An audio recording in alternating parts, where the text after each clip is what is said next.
The door to the roadside bar creaked open as a small figure stepped inside, letting in a beam of fading sunlight that sliced through the smoky air. The laughter stopped for just a second, enough for every pair of rough tattooed eyes to turn toward her. She couldn't have been more than 16, maybe 17, wearing a worn-out leather jacket far too big for her frame.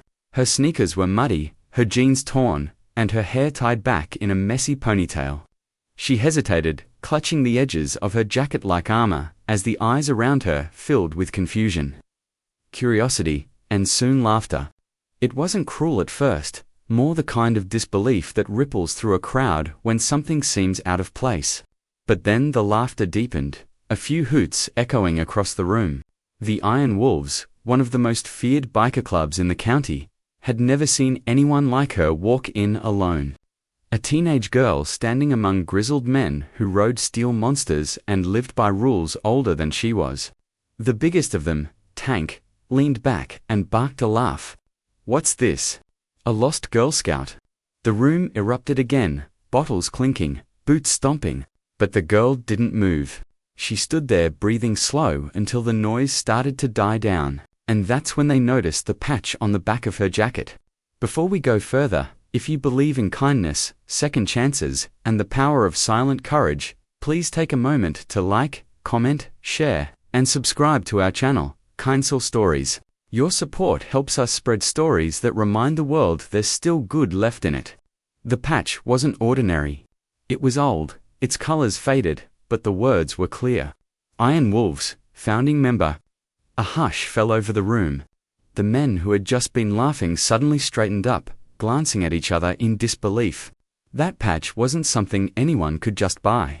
It belonged to legends, to the original riders who had built the club decades ago, long before most of these men had even joined. The girl turned slowly, meeting their eyes. Her voice trembled, but she didn't hide behind it. "This jacket belonged to my dad," she said softly. Eli Rivers. A ripple of silence moved through the room like a cold wind. That name, Eli Rivers, was carved into the memory of every man sitting there. He had been one of the Iron Wolves' best riders, a leader, and a man who never backed down from a fight or from doing what was right. He died years ago in an accident on Route 66, saving a family trapped in a burning car. None of them had seen his daughter since the funeral, and now there she was, standing before them in his jacket. Her name was Mera, and she wasn't there to reminisce. She had come for help. Her mother's health was failing, the bills piling up, and no one in town seemed willing to lend a hand. "I didn't know where else to go," she admitted quietly. "Mum always said, Dad's brothers would never let us fall." Her words hit like thunder. Around her, the laughter had turned to shame. These men, big, tough, loud, were suddenly quiet, their faces softening as the past came flooding back. Eli had been one of them, and they'd promised to look after his family. But promises fade when years pass, and the world keeps moving. Now his daughter stood before them, carrying both his memory and his patch. Tank, the same man who had laughed the loudest, stood up slowly.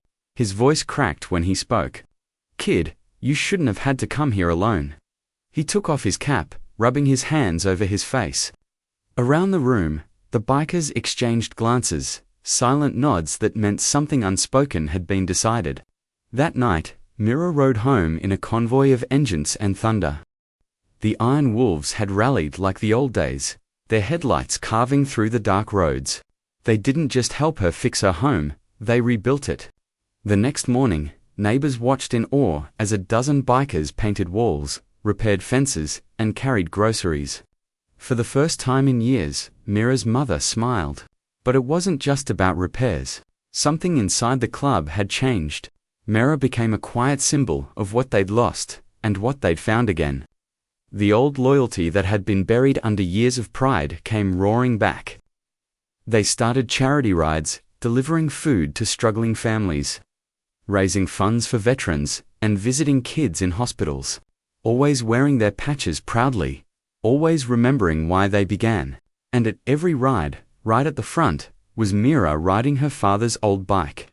Restored by the same men who once thought they had nothing left to fight for. The sight of her young, determined, carrying her father's name, gave them purpose again. People in town began calling her the Little Wolf. Months later, during the annual Iron Wolves gathering, Tank handed Mira something wrapped in cloth. Inside was a new patch. It read, "Legacy Rider." Below it, in smaller letters, "Daughter of Eli Rivers," as the men watched her sew it beside her father's original patch. Not a single eye stayed dry. She looked up at them and smiled faintly. Dad used to say, "The patch doesn't make you strong. It reminds you who you ride for." The words echoed in the silent hall. And in that moment, every man in that room understood it wasn't just leather or thread that held their brotherhood together. It was love, loyalty, and the kind of courage that doesn't need to roar to be heard. From that day forward, wherever the Iron Wolves rode, people noticed the young girl among them. The one whose jacket told a story louder than any engine. She wasn't just carrying her father's legacy. She was writing her own. If this story touched your heart, please don't forget to like, share, and subscribe to Kind Soul Stories. Every click helps us share more real stories of love, redemption, and humanity with the world. Before you go, tell us in the comments, what does loyalty mean to you?